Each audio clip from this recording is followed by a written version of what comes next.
Eu vou falar um pouco sobre os eventos traumáticos e através de exemplos, né, eu vou trazendo aqui para vocês por que que isso realmente acontece, como que isso realmente acontece, né? Por que que a gente traz eventos tanto de questões transgeracionais, por que que a gente traz eventos da infância, né? Por que que há alguns eventos, né, que mesmo que as pessoas vivenciem traumas da infância, não ficam na infância, né? As sequelas disso só vão para a vida adulta.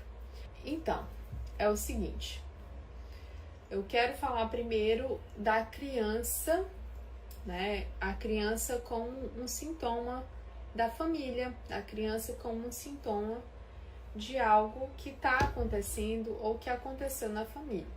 E eu vou trazer um caso aqui para vocês, assim, muito interessante, né? E aí esse caso bem interessante, né, é de uma criança. Na verdade, ela veio para o nosso consultório, ela já era adolescente. E essa adolescente, ela tinha mais ou menos aí uns 13 para 14 anos, né, quando ela veio no nosso consultório. E essa adolescente, ela tinha umas crises de desmaios, tá? E essas crises, né, de desmaios, elas começaram naquela época que ela veio para o nosso consultório, tinha começado há mais ou menos ali um ano atrás. De um ano atrás até aquele momento que ela foi no consultório, as crises tinham começado e não pararam mais. Mas era interessante tudo aquilo que acontecia, porque não era todo dia, não era toda hora, não era qualquer hora e nem qualquer dia que tudo isso acontecia. Eram em momentos específicos, em dias específicos, em horas específicas, começou em um horário específico e nós fomos investigando tudo aquilo, né? E já ali, quando nós pegamos as primeiras datas, a gente entendeu que tinha a ver com o avô, né? Naquela primeira data, que era quando ela era criança, muito apegada com o avô estava doente, não lembro, tá, gente? Eu acho que era câncer, mas eu não lembro exatamente qual era o problema de saúde do avô. E é interessante que o avô estava muito doente, e como ela era muito apegada, ela ficava ali com o avô, né? Final de semana, principalmente. E aí, um dia, o avô estava em casa e ele desmaiou. E era por volta de 3 horas da tarde. E aí a família toda levou ele para o hospital e tudo mais, aquela loucura, e ela estava lá. Claro que ela não foi para o hospital, mas ela viu todo aquele movimento de muito medo e tudo mais. Pouco tempo depois o avô se foi, né? Ele não demorou muito mais aqui nessa terra. Aí começou a surgir um grande trauma, né? Ela perdeu o avô. E uma das experiências mais marcantes disso foi o fato dela ter vivenciado isso. Eu vou ver se eu abro aqui os notas. Então, eu vou dar um nome para essa paciente de Maria. E a Maria, o que aconteceu com ela, né? A Maria, ela tinha esse copinho, e a primeira vez que esse copinho tava se enchendo aqui, talvez foi o momento em que o avô desmaiou. Então, desmaio. Então, o avô desmaiou, e aí, essa Maria, ela era bem pequena, tá? Quando ela veio no nosso consultório, ela tinha em torno de 14 anos de idade. Aqui ela era pequena, talvez uns 4 anos de idade, mais ou menos. Eu não lembro exatamente, tá, gente? Faz dias que aconteceu. Esse caso aqui veio no meu consultório. E aí, isso foi o quê? Um domingo, por mais ou menos 15 horas. Então, domingo, mais ou menos 15 horas da tarde. Então, o que ela armazenou? Que no domingo, esse horário é um horário que as pessoas da família, que meu avô desmaiou.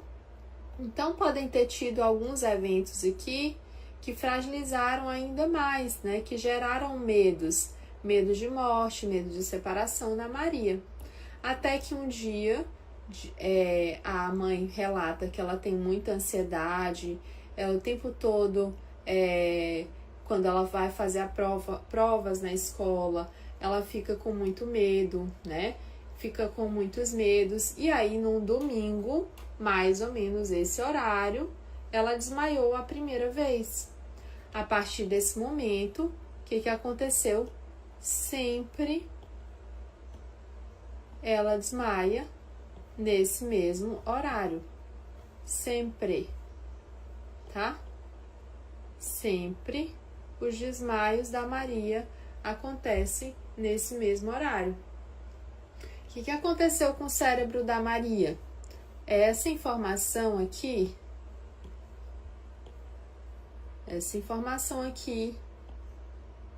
essa primeira informação, ela foi armazenada no cérebro, né?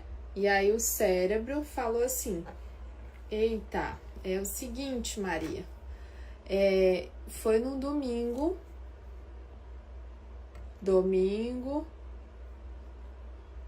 armazenou o horário, talvez armazenou também o local, armazenou o sentimento. Então, tudo isso foi que fez com que a Maria, local, a Maria tivesse essa crise. E qual que foi a principal liberação, né? Por que a gente fez isso? Por que a gente conseguiu constatar isso? Porque os sintomas do meu paciente me guiam o tempo todo. Os sintomas do meu paciente vai me guiar o tempo todo. Eu preciso saber, claro, que eu preciso saber o fundamento da coisa para eu entender isso, né? Eu não vou falar aqui os principais fundamentos, mas eu preciso só que você observe isso, e principalmente para quem é aluno, né? Vai entender os fundamentos da coisa, do porquê isso, os fundamentos do medo, sistema nervoso e tudo mais, para entender isso. Só que isso tudo fez com que a gente, né, entendesse o que estava por trás, né? Nós datamos, aí o que foi que aconteceu? Nós tivemos que ressignificar. E a ressignificação não foi de um trauma específico, mas foi para tirar da Maria, naquele caso em questão, que não é o caso de todo mundo, cada caso é um caso, nós tivemos que tirar da Maria aquilo que não é dela. Quando eu tiro de alguém aquilo que não é dela, é bom ou é ruim? É bom, só que nem para todo mundo. Por quê? Porque às vezes, por um amor cego ao meu pai, por um amor cego à minha mãe, por um amor cego a alguém da minha família, eu faço no lugar, tá? Então, a Maria, por um amor cego ao avô, ela estava fazendo no lugar. E o que era que ela fazia no lugar? Desmaiava, né? E quando ela ficava ansiosa, quando ela ficava com muitos medos, ela desmaiava, tá? E aí, o caminho de liberação disso foi o quê? Foi ressignificar, dando pro avô o que era dele, deixando com ela o que era dela. Só que, gente, para ela isso era doloroso. Quando nós fomos na ressignificação, como ela amava muito o avô, quando eu pedi, né, quando na sugestão eu falei: Maria, agora fala pro seu avô assim, ó, isso é seu, vovô. Por favor, me ajuda, isso é seu, isso não é meu. Por favor, vovô, me libera com carinho disso, ou me abençoa com carinho, se eu consigo ir em frente na minha vida, mesmo que eu vá em frente na minha vida de forma saudável, eu deixo com você o que é seu, eu te dou isso. Isso não é meu, isso é seu. A Maria não quis, ela falou, eu não vou dar. Eu não vou dar. Eu não quero falar isso pro meu avô. E ela começou a chorar muito. Nesse momento, a gente teve que intervir. Falei, Maria, é o seguinte, é um nome fictício, tá, gente? Esse não era o nome dela. Eu falei, Maria, é o seguinte, você quer se liberar disso, não quer? Você quer melhorar, não quer? Por que você não consegue dar para o seu avô o que é dele? Eu não quero que meu avô fique com isso. Eu falei, o seu avô não está mais aqui. E isso já é dele, não é seu. E olha só o quanto que esses amores cegos, eles atrapalham. E olha só o tanto que o MPC, juntando todas as informações do MPC com o sistêmico, com as informações da terapia sistêmica, a gente consegue liberar de forma profunda tudo isso que não é nosso, né? Tudo isso que não é do nosso paciente, tudo isso que não é do nosso cliente. E aí a Maria chorou muito. E aí na hora da ressignificação, ela conseguiu, gente, mas com muito esforço. E a Maria começou a tremer muito no momento que ela tinha que dizer. Primeiro ela se retraía toda, sabe, como se estivesse tendo uma convulsão assim muito. Eu vou dar um outro exemplo. É como se fosse um bebê se embolando todo para ir para a barriga da mamãe. É como se fosse isso, retraindo. E aí ela começou a fazer isso. Falei, Maria, agora é hora de dar pro seu avô, isso é dele. E ela, não consigo. Eu falei, você consegue. E aí a gente fez umas outras intervenções. A gente foi liberando. E ela foi tremendo cada vez mais. Mas ela depois, no final, ela conseguiu liberar, tirar isso que não era dela e devolver pro avô. E aí a gente conseguiu liberar isso da Maria, conseguimos dar para ela, deixar com ela o que é dela, dar pro avô o que é do avô, deixar com ela aquilo que era dela, que era a saúde. E essa liberação foi muito profunda. Para quem começa MPC, é uma liberação do sistema nervoso simpático, sistema nervoso autônomo, aliás. E, gente, se a gente não consegue equilibrar o sistema nervoso autônomo, a gente não consegue a cura. E se você não sabe mobilizar um trauma, se você vem pra cá, só assiste as lives e já vai fazendo aquilo que a gente orienta, você pode retraumatizar o seu paciente, caso você não saiba mobilizar o trauma do paciente. Isso é sério, tá? É sério você vir pra cá assistir isso que eu tô falando? A Dalila falou que eu vou até procurar os trilhos do conflito e vou fazer isso. Não façam isso se você não sabe quais os fundamentos por trás disso, tá? Quando a gente faz atendimento aqui, o objetivo não é que vocês saiam atendendo. O objetivo é que vocês entendam que existe esse método que vocês podem fazer também. Mas vocês precisam estudar, se dedicar, tá? Para isso.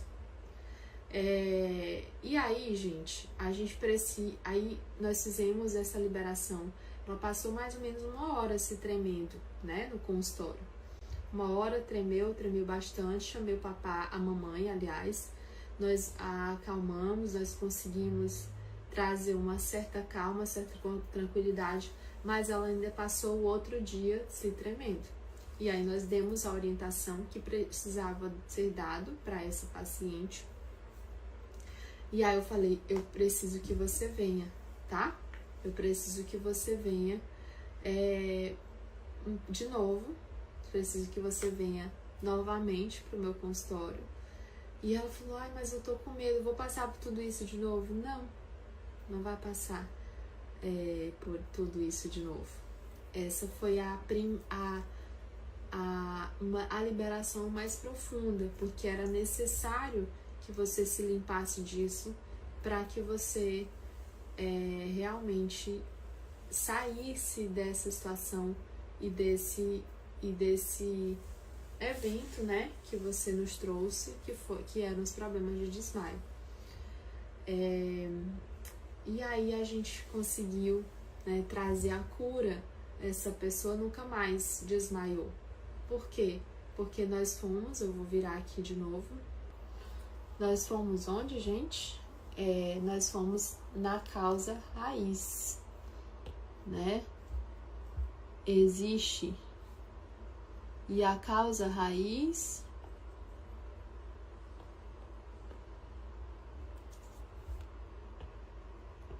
toda doença, como vocês sabem, acontece em 3 níveis: cérebro, órgão e a percepção. A percepção da Maria estava fazendo com que ela fragilizasse o cérebro e desmaiasse, né? E ativava nela os sintomas de quê? De ansiedade. E os sintomas de ansiedade faziam com que o sistema nervoso autônomo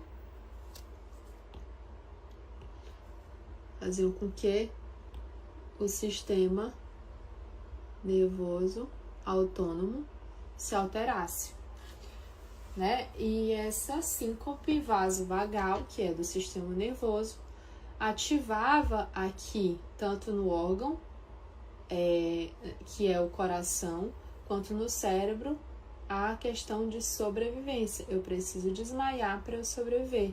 E qual que é a percepção dela? A percepção dela ia além de um trauma específico. A percepção dela não era somente de um trauma específico.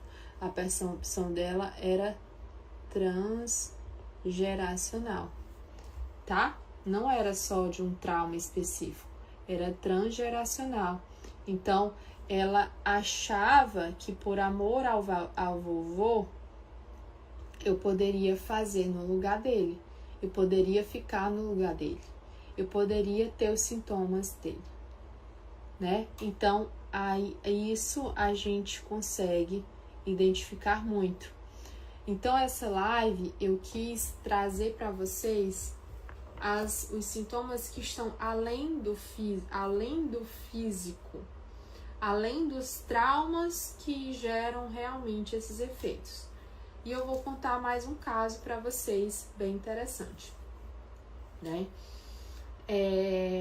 Para que a gente saiba que não há uma receita pronta, tá? Esse outro caso bem interessante, vou até apagar aqui. Esse outro caso bem interessante foi o meu esposo. Ele é médico, né, cirurgião e tudo, e ele trabalha também, ele faz endoscopia, faz ambulatório de gastro, tá? Fazendo endoscopia, entre outros procedimentos. E aí ele atendeu uma pessoa lá no consultório e ele falou, amor, eu passei uma pessoa para você, né? Só que ele trabalha numa clínica popular, e aí, é claro, essa pessoa não tinha condição de me pagar, mas a gente tinha um combinado, quando ele precisasse de alguém que ele achasse que a gente poderia ajudar, a gente tinha esse combinado de que ele me indicasse, e aí a gente fazia o atendimento gratuitamente. E aí ele falou assim, amor, te passei uma paciente, tal, era assim, assim, assado. Eu já procurei tudo, mas não existe nada que fale dessa dor dela. E ok, então a paciente veio no consultório, nós observamos o que tinha, ela disse, Dali, eu tô com muita dor, é uma dor que eu não sei, eu disse, onde que é a dor? É uma dor de barriga, né? Eu já fui em todos os profissionais e nada, e o seu marido me orientou que eu viesse aqui, porque ele também não encontrou nada, né? Já fiz todos os exames, ultrassom, tudo que precisasse fazer pra observar se tinha alguma coisa no intestino, mas não tem nada.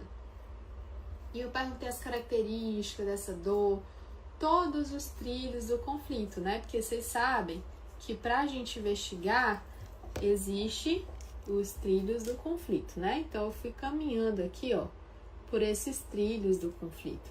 E os trilhos do conflito não são trilhos certinhos, como são os trilhos de um trem. São assim, ó, tortuosos, tá? Assim como os troncos de uma árvore. E aí, esses trilhos do conflito a gente foi investigando, né? Qual o horário da dor, qual dia que ela mais sente, como é a dor, o que faz a dor desencadear, né? Então, a gente foi investigando tudo isso, tá? E aí, essa paciente, o que a gente observou, né? Observamos que ela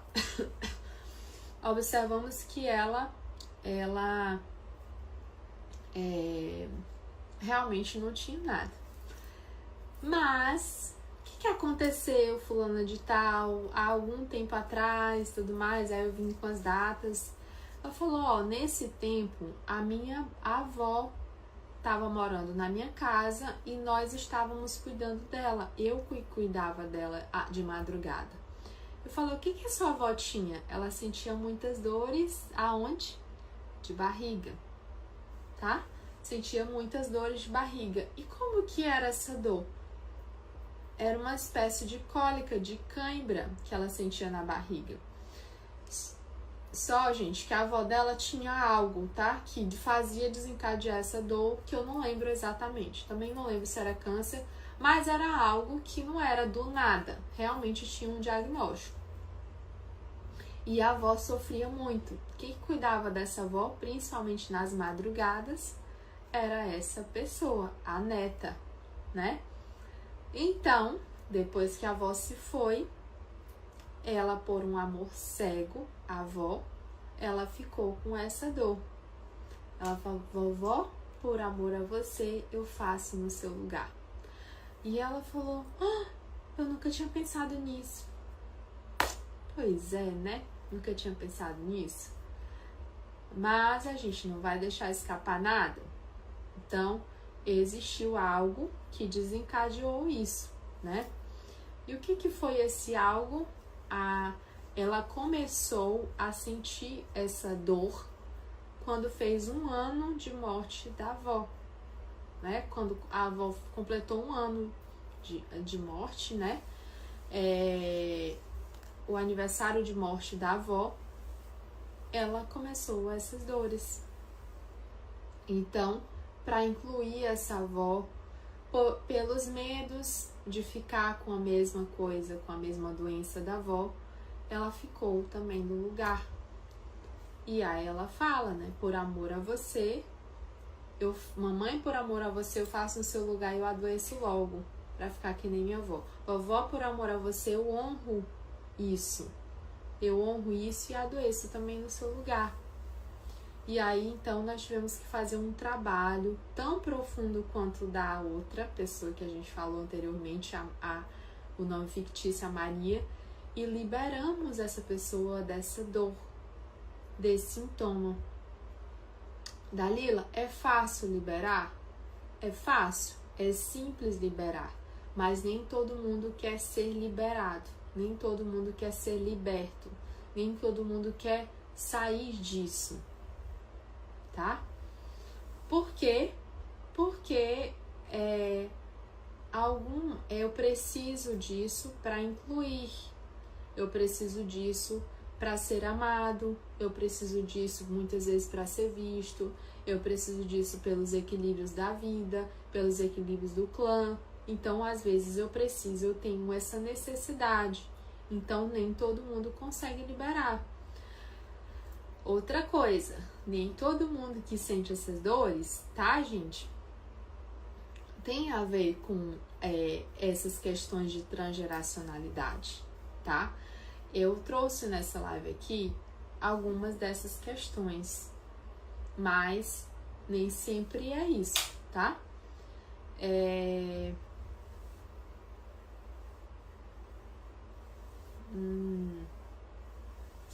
Exatamente, Mina. Observa a sua filha. E aí libera a sua filha disso, que você vai ver como ela vai melhorar muito. E aí eu atendi uma criança também recentemente. O relato dos pais foi: filha, Dalila, né? Foi recente também, há umas semanas atrás. Dalila, a minha filha, ela só tá o tempo todo ela tá o tempo todo estimulando a parte sexual nas bonecas, nos lugares, nas nossas pernas, né? E aí a gente, entendi. Desde quando? Uns 6 meses pra cá. O que aconteceu com mais ou menos 5 meses? Mamãe e papai da criança. Aconteceu que a gente, né, tava muito difícil. Mamãe tava pensando em separar do papai, né? Sem desejo sexual nenhum, sem prazeres da vida, se achando feia, se achando a última bolacha do pacote e tudo mais, né? E eu falei: então você sabia que a sua filha tá sentindo os prazeres na vida por você, querendo sentir os prazeres sexuais por você? E ela, não tinha pensado nisso. Pois é, às vezes a gente não pensa nisso, porque nós não somos obrigados a pensar nisso, porque nós não estudamos essa parte, normalmente. Mas é isso. Então, o que aconteceu? Nós liberamos essa criança disso, né? A mãe ressignificou, orientamos para a mãe ressignificar, falando que isso tudo era dela, que a mamãe agora ia fazer o possível. Claro, já tinha melhorado bastante com o papai, mas a criança ficou com isso, né? Por amor a você, eu sinto os prazeres por você, mas é uma criança e esses prazeres não são, a criança não precisa estimular. Eu posso fazer essas descobertas, mas se eu estou o tempo todo intensamente procurando por isso, é para honrar algo que lá atrás não conseguiu. Poderia investigar a questão de abuso sexual? Poderia. Nesse caso em questão, não foi, tá? Não era esse caso em questão, não era esse caso o que estava acontecendo. E aí, nós liberamos e a gente está esperando os resultados virem, né? Mais uma orientação para essa família. Por favor, não exclua esse comportamento. Observa, deixa um pouco e tira. Observa, deixa um pouco e tira, porque quanto mais a gente exclui, ela vai entender que isso é algo que ela precisa procurar, né? Precisa procurar, porque se é algo proibido, então provavelmente é algo que tem que ser bom, que é bom, né? Então eu não posso excluir esse comportamento, eu tenho que entender, aceitar e aos poucos ir tirando. Ai, filha, tudo bem? Vamos lá brincar de tinta guache no banheiro, né? Ai, filha, vamos lá entender o que está acontecendo? Vamos lá entender o que está acontecendo lá no quarto? As bonequinhas estão brincando? Vamos lá fazer um desenho? Vamos lá brincar, pular corda? Vamos lá fazer, né? Enfim, a gente vai observando o que está acontecendo e aí eu deixo um pouco e tiro e coloco ela para sentir outro prazer. O que criança, e aí na ressignificação eu também orientei isso. A mamãe sente os prazeres, a mamãe vai buscar sentir os prazeres da vida. O que é prazer para você? Prazer para você é brincar, é pular, é jogar, brincar com a irmãzinha, é correr, é estudar. Esses são os prazeres seus. O que é da mamãe são outros. E o que é da mamãe fica com a mamãe. O que é seu fica com você. Tá bom? Cheguei a investigar, mas não é o caso. Já falei, tá? Sobre em questão de abuso. Não era o caso, ok? Então, Então, a gente conseguiu, né, fazer com que, dentro desse contexto, né, nós conseguimos fazer essa liberação e deixar com a criança que é dela e ficar com aquilo somente deixar com a mãe o que é dela e ficar com ela somente com o que é dela. O que são os prazeres das crianças? Os prazeres das crianças é brincar, estudar. Bom, são vários os prazeres das crianças. E eu preciso estimular isso, mais uma vez, tirar ela desse prazer, não excluir, mas tirar de uma forma leve. Vamos brincar de tinta guache, vamos brincar de bola, vamos fazer não sei o quê, né? E aí, quando a gente tira, ela foca a atenção e ela mesma vai começar a entender que existem outros prazeres na vida, que esse não é o principal deles e nem é o melhor deles, ok? Falei uns exemplos de outras pessoas, agora eu vou trazer um exemplo para mim que fez muito sentido, tá? Vejam que eu tô falando agora, eu tô trazendo memórias transgeracionais, ou seja, coisas que acontecem com a mãe, que é da mãe, que é do pai, que é talvez dos irmãos, e que às vezes as crianças, os adolescentes, eles vão trazendo isso como se fosse seu, tá? É o seguinte, no meu caso, aqui no caso da minha casa, eu tive um caso parecido, tá? Para vocês entenderem que que nós não somos perfeitos, que a gente também erra, que a gente está aqui para aprender, para evoluir, e é tão lindo quando a gente aprende com as nossas próprias experiências. Vou falar só do meu caso,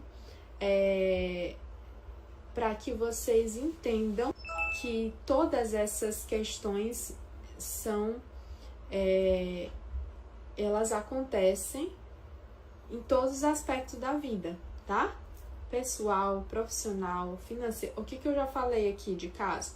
Falei o caso de uma adolescente que desmaiava. Falei o caso de uma criança, já era adulta, que sentia dores. Por último, agora eu falei de um caso de uma criança que precisava muito de estimular a parte sexual, né? E agora eu vou falar da minha filha, que não conseguia assimilar as letras, não conseguia aprender as letras. Aliás, os números, tá? Assimilar os números. As letras, ok, mas os números a gente repetia, falava. E assim, a gente tá evoluindo muito, muito, muito, muito com ela depois que eu tive esse insight e eu vi que o problema era meu, tá? Então, a Nina tinha dificuldade, né? Ainda tem, nós evoluímos bastante com ela. A Nina adora as letras, ela tem 4 aninhos, sabe todas as letras, já sabe formar palavras. Se a gente falar Maria, M-A-R-I-A, ela sabe toda. Eu não preciso mostrar para ela a letra, ela já sabe. Agora, os números, que ela fala os números desde quando ela era criancinha, ela não conseguia assimilar, né? 1, 2, o 3, o 4, enfim. Ela não conseguia, mas qual é o 4? Qual é o 5, né? E aí eu falei, aonde que tá? E nunca ia procurar dentro de mim, né? Só dizia, filha, ó, vamos lá, vamos ter mais atenção, vamos ter mais foco e tudo mais. E aí eu via que a menina não estava evoluindo. E eu falei, números. O que isso tem a ver comigo, né? O pai dela adora números. Eu já não gosto tanto de matemática, mas eu consigo, né? Fazer as coisas. E aí eu lembrei que eu já falei aqui essa história outras vezes, mas não falei dessa história específica e dessa dificuldade da Nina. Quando eu tava grávida da Nina, eu tava numa outra empresa, né? A outra empresa, a gente trabalhava, feito uma condenada, e os números não vinham. Era uma empresa que teve um investimento milionário, mas que teve retorno zero. Aliás, retorno menos do que zero muitos dígitos menos do que 0. Então, investia, e os números não vinham.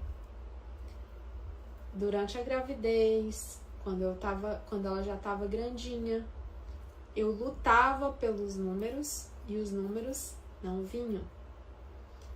E o meu sonho era que viesse números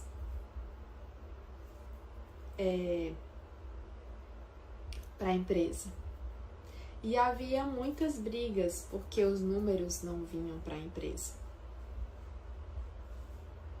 Haviam muitas brigas de família porque os números não vinham para a empresa. Aliás, tudo aquilo era coisa somente pensada nos números. Não era pensado no todo como hoje eu penso. Hoje eu penso no todo. Eu tô aqui e eu afirmo para vocês com todo o meu amor. Eu tô aqui, ó, eu passei a tarde inteira, fui na casa de uma amiga, passei de 3 horas da tarde até a hora que eu tô, até agora, 5 minutos, eu cheguei aqui em casa 5 minutos antes de começar a live.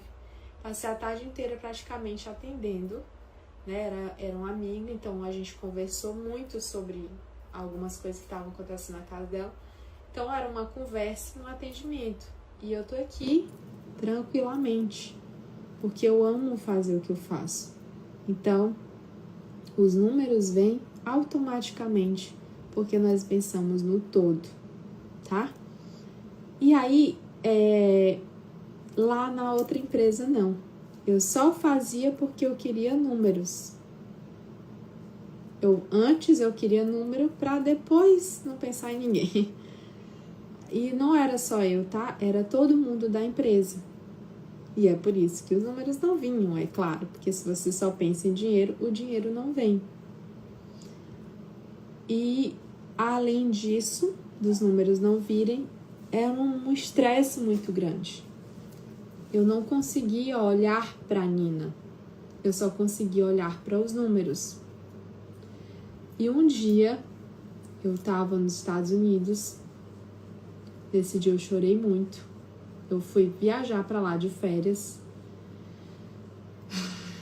E eu acordei de madrugada. E eu tava sonhando com alguma coisa que eu não sei o que era, mas era da empresa. E era por números. E eu bati na Nina. Porque eu achei, no sonho, eu sonhei que eu tava batendo em alguém. E aí ela tava do meu lado e eu acordei batendo muito nela. Olha aí, gente, muitas fichas caindo para vocês, né, com essa live de hoje. Muito obrigada. Obrigada, Deus. Obrigada a vocês por estarem acompanhando. E aí, então eu bati muito nela. E ela acordou chorando. E aí o meu marido, amor, o que você tá fazendo? Eu falei, meu Deus, minha filha. E ela não queria. E ela chorando muito e se afastando de mim. E aí minha mãe saiu do quarto onde ela tava. E ela falou, meu Deus, o que tá acontecendo? Por que a Nina tá chorando? Eu falei, mãe, eu bati nela e eu não sei porque eu tava sonhando. E a minha mãe pegou ela, eu digo, mãe, pega ela no colo, dá abraço pra ela, dá carinho. Se ela quiser, traz ela de volta, né? Aí a minha mãe acalmou ela e tudo, aí ela quis ir. Por um tempo, a minha filha ficou com trauma. Ficou com esse trauma e ela, de madrugada, todas as madrugadas, durante um tempo, ela acordava e chorava muito. Ela chorava muito e fez exatamente o que ela fez naquele dia. Ela chorava muito e ela não queria saber de mim. Ela acordava chorando e com medo de mim, né? E aí eu já sabia, é claro, né? Porque eu já trabalhava com isso, embora eu estivesse afastada da minha missão, mas eu já trabalhava com isso. Trabalho com isso há mais de 12 anos. E aí eu entendi, eu só ligava a luz do quarto, né? A luz baixinha de leitura que a gente tem no quarto, e falava, filha, tá tudo bem, tudo já passou, meu amor, mãe tá aqui, tá tudo bem, na hora que você quiser você vai dormir. E ela chorando muito. E aí, gente, é isso. A Nina veio com muito medo de números e ela não conseguia assimilar os números. Ela não conseguia ver os números e saber que aquele número era o número 1, número 2. Ela tinha medo, parecia que ela tinha um medo, era uma carinha de medo que ela tinha em relação aos números. Exatamente, são questões muito íntimas, né? Mas eu sei que é para ajudar vocês. E se é para ajudar, então a gente não tem que esconder, né? Realmente é pelo todo que a gente tá aqui, tá bom?